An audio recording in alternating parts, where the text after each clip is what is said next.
Hey guys, it's Sotti again. I'm sitting here in a hotel in Cologne. Besides me is Clark from Clark. Yes, From Clark. Yeah, from the Clark. We are here at the Amphi Festival and we are playing here today. Yes. Yes. Great. And this was a good opportunity to finally have a talk to you after all those years doing this. And first of all, may you tell the people outside that never heard of you, what is your art all about? Oh, what's my art all about? That's a long answer. So we really want to talk.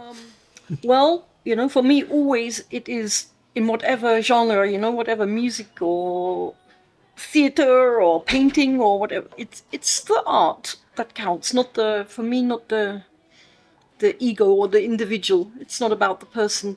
So really, purely, it's the music and the text for me. That's the important thing, and it then becomes the public. It becomes theirs, and then it's up to them to interpret what they want it to be. I think that's the most important thing. But for many years since I began, I've loved music of every kind, and I love literature of every kind, and poetry. And for me, it seemed perfectly normal, natural thing to do to mix them. But it seems it's not so usual.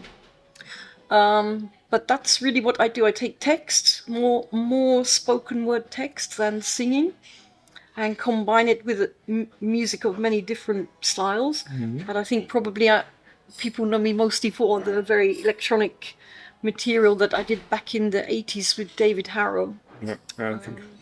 But yeah, there's many styles, many mixes of styles now. Yes, you're around a long time now. But can you tell me what is your earliest childhood memory regarding music, and maybe your earliest memory regarding lyrics, for example? Oh, that's difficult. It's been a part of my life for as long as I can remember. As a tiny child.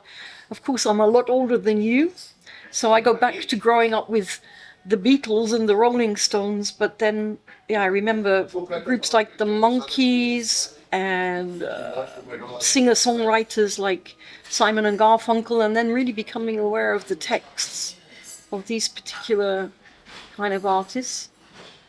And then the kind of progressive rock thing began, which kind of was the beginning of the electronic scene with a lot of these prog rock bands. And then, of course, the German influence with bands like Kraftwerk and Can and these kind of... And so, it really evolved over many years, again, from many styles. So the so-called krautrock, it was. I wouldn't call it that. Yeah, but people. Yeah, of course, that's the term that people recognize. I've seen, for example, records of Kraftwerk playing live, and it wasn't this electronic thing they are known about. It was really a rock band with some electronic elements in it, and it was more like hippie style, maybe, but even not like this. I mean, of course, I really not well. Everybody in the world nearly knows them for things like Autobahn and The Model, and these are the most famous things. But I also remember Tangerine Dream too, were a big band that I really loved back in the old days. Yeah, I think they're still around. Some of them, I think some of them. I think I've seen some tour announcements not long ago. Oh, okay. I'm not sure, or some release announcement, but there was an announcement. Yeah. Edgar Grosse died. He was one of the original members, so I'm not so sure. Yeah, but Kraftwerk also are not all the original members nowadays. Great. And when did it start that you said, okay, mixing your lyrics with music? I guess with punk rock. I grew up in Croydon in South London, which was really at the centre of a lot of the punk movement and new wave movement. And artists like Patti Smith were around at the time too, who I was really influenced by a lot. Laurie Anderson, who had this hit "Oh Superman" back in the day. I don't know if you remember. So as I say, it was always like a natural thing to do, because I remember having to read poetry at school or going to poetry readings. And these people reading poetry and, like this. And I thought, language and the text is so beautiful. Just give it a little bit of setting, of an ambience or a soundtrack. And so, really back at the beginning of the punk new wave period, It was very experimental time. Yeah. Funny thing is, nowadays it's somehow normal with all these poetry slam stuff, where they mix it up like you did in the past. Yeah, well, it was crazy. I mean, when I went to America the first time, when I went to Chicago, I was just amazed at how many black guys were there, from the rap scene and the hip hop scene. And they really welcomed me more probably than the punk or the new wave public did, because it was a big and always has been a part of their culture too. So that was really interesting. And I don't know, I just love storytelling, and we are so overloaded with images and sound and information. To actually sit and listen to someone tell a story or even have a conversation anymore is quite exceptional and very important. I think nowadays it's more people sitting around all staring at their smartphones and being nasty to each other a lot of the time. But this, for example, the rap experience, did it influence you somehow? You don't do rap as it is, but it somehow empowered you to do more? Well, no, I was very aware of it. I mean, of course, a lot of the hip hop and rap scene, sometimes the content of the texts wasn't always the nicest. But amid that as well, there was some really wonderful poetic language in there too. So I guess it's like everything in life, it has some kind of influence. Yeah, for sure. It inspires, and then you make your own thing out of it. Yeah. And you also inspired many people probably with what you did. Oh, I hope so. I hope they get something anyway. Yeah, sure. I mean, I don't want to be like a fanboy now, but it's like Our Darkness, for example, or Metropolis. These are iconic things. Still nowadays played in clubs. Like it's amazing. It's amazing that they had this long life. Would you have imagined this back then, that your music would last that long? No, of course not. I know when David Harrow and I were writing and recording Sleeper in Metropolis and Our Dogs, we just felt, because we did a lot of material but they felt something a bit special about them. We didn't know they would be successful. But as we were working on them, it was like, this feels good. It feels like a very creative thing to be doing. Yeah. Probably till nowadays they are set in every live performance, or? Yeah, but in very different structures sometimes, sure. Because it's very important for me to keep it fresh, and interesting, and for the public too. The public has to be challenged a little bit. Yeah. Not that they just come and it's like, it's the same arrangement. She plays the record and makes playback somehow. It's not. The energy is not great if you do that. I think it's okay in a club if you're at a club and you're at a dancing thing or something. But for a live performance, it's important to keep refreshing. Yeah. Nowadays, for example, you have strings and stuff. Yes. Yeah. I mean, I've always loved acoustic instruments. So. Strings, pianos, cellos, violins have always been an important part. I love the very raw, natural sound of these against the very synthetic electronic. Yeah. Great. And I don't have the time to tell all your story today because we want to prepare for getting to the festival and stuff like this. But maybe let's make a summary somehow from the 80s, where all these things have been, to nowadays. What have been for you the most important turning points in your career? 2 or 3. I don't know if I really look at it like that, I mean, life is really like a train journey in a way. And talking of trains, I think we have one coming through the station now. So you kind of have stops, and some people get on, some people get off, and then it changes. Of course, the success of the Sleeper in Our Darkness were huge. But then also really adapting to the classical and more acoustic thing. Playing with symphony orchestras in Leipzig,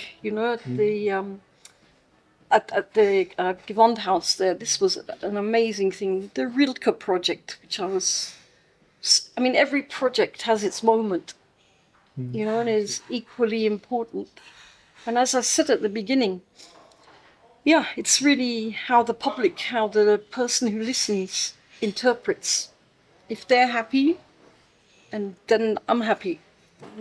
But as you mentioned Rilke, for example, so is it that you take German lyrics, for example, and interpret them for you? Yes, I did my best. I'm not so. I hope it was okay. I took some translations that existed, but also adapted them a little bit.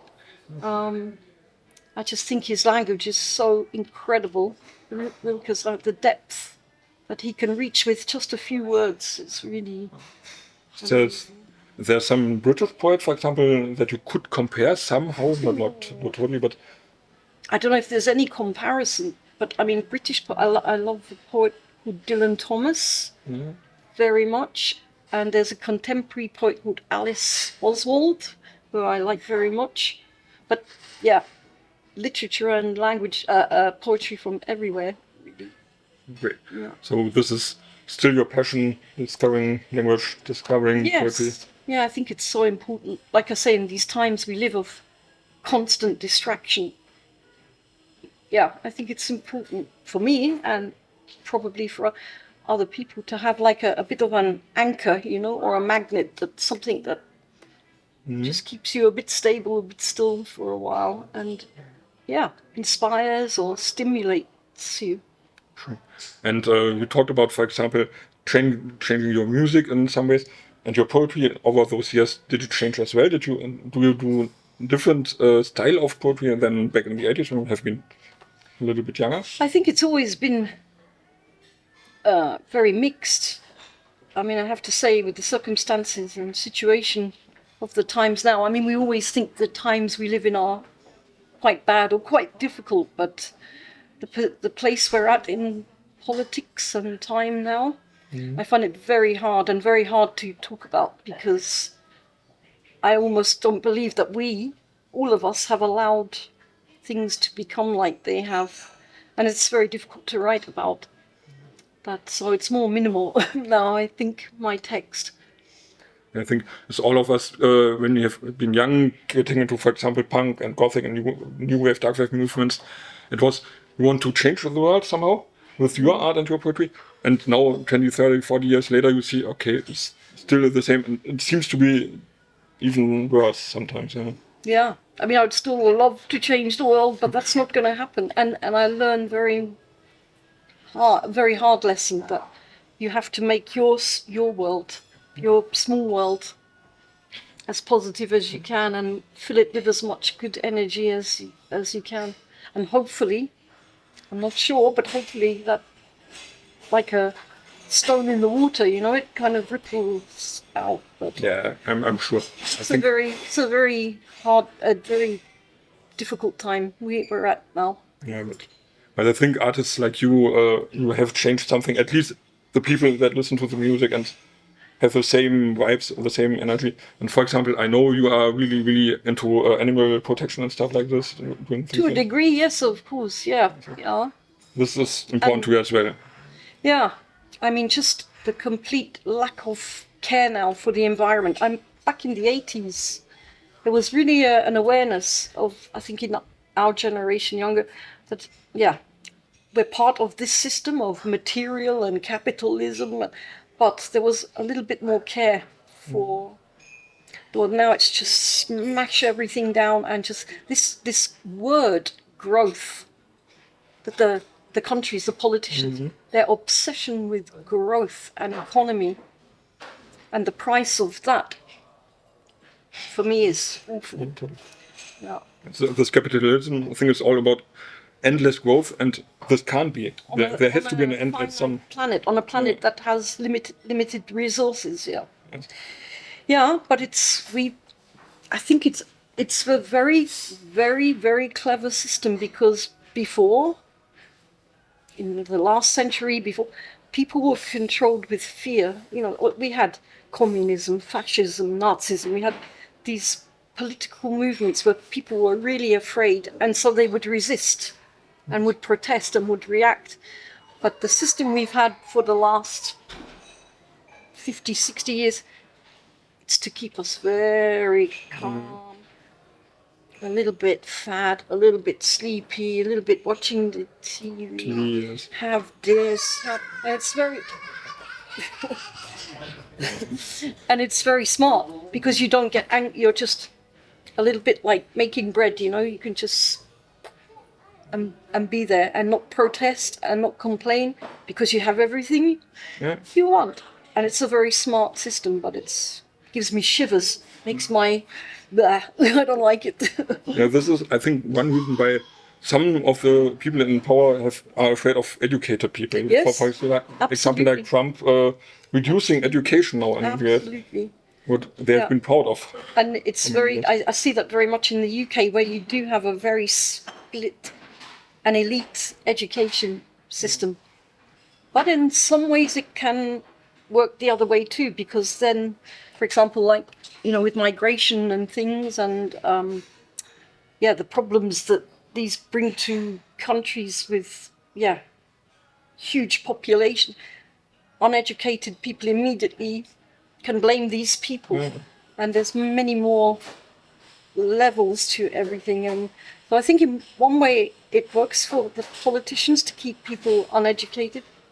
But I think we see too that it can work in another way. Yeah. Everybody should be entitled to some kind. Not everybody is Einstein, of course, Yeah, sure. and they don't need to be. But everybody should have the right to be encouraged to do something that they are good at. Make life better for other people. Yeah, sure. I think, and this is what you meant with your own small world. Everyone has the chance to make small things to make the world better, even at least around being nice to other people, helping, educating people, or telling them, no, at this point you're really wrong, look here, look at a good source, not at some stupid internet source. But unfortunately I feel very pessimistic about it, because it is just like a big fist or a big boot, just poof. And if you say thank you to people or polite to people, they look at you like, you know what? It's these small things that make the world I think a better place. But even some little smile at someone passing through. It's tiny. It's a tiny, but it's so important. Right. And before we come to an end now slowly, but how does this influence your now? I think the newest album is Borderland, is it? Or that's the latest one with Justin and Le Van Dalen, So is this something that comes into your lyrics there? That you, for example, see how to change your small world? Well, it was really a bit like a magnification in a way, you know, taking the details. It was a very improvised project, very spontaneous. And Justin really encouraged me with it, because I'd been very unwell for some year, a while before, and I wasn't sure how I was going to work anymore. And he really encouraged me to do what I really wanted to do, and that was to look at the minute, tiny things in life that make life so wonderful and precious. So, that's a direct. I'm going to go there. I'm not going down the Trump path, I don't think, or the, what's his name? Starmer path. I like the details of tiny things. And I think you're doing great. Like this. Oh, thank you. Yeah. Great. So, and now, what's coming next after this festival? Do you have some tour announcements? I have a few more shows in September in Germany and in Greece. And then, I'd really like to work on some new musical ideas. I'm working a little bit. I started working with Jann, my cellist, on something very different, using completely kind of different instrumentation. But it's just beginning that project. I'm looking forward to that. Yeah, that's good. So maybe when this has more shape, we can talk about this. Sure. In the future. Sure. Cool. For now, how do you prepare for the rest of the day for your show? I think you're in the afternoon, evening somewhere. Yeah. Try not to get too stressed. Like we were discussing earlier, there's always so many busy people and important people. You can do this, you can't do that, you can't go there, you can't do it. And it's just like, I just need the dressing room and something to drink and a book to read and a sound check and, being with the guys and chilling with them. And then, just taking it easy. Yeah. We're looking forward to your show. Thank you. Yes, thank you very much. And for now, for the end, do we have some message, some greetings to the people outside? Of course. I mean, I'm just so grateful for this loyal public that I've had for so many years. And I hope we can continue to see each other in concert and be together through music and text. Thank you for the great talk. You're welcome. Thank you. People outside, thanks for watching. And Clark, great artists, come to the shows, buy the records, stream what is streamable. And I say bye, my cheers. Tschüss.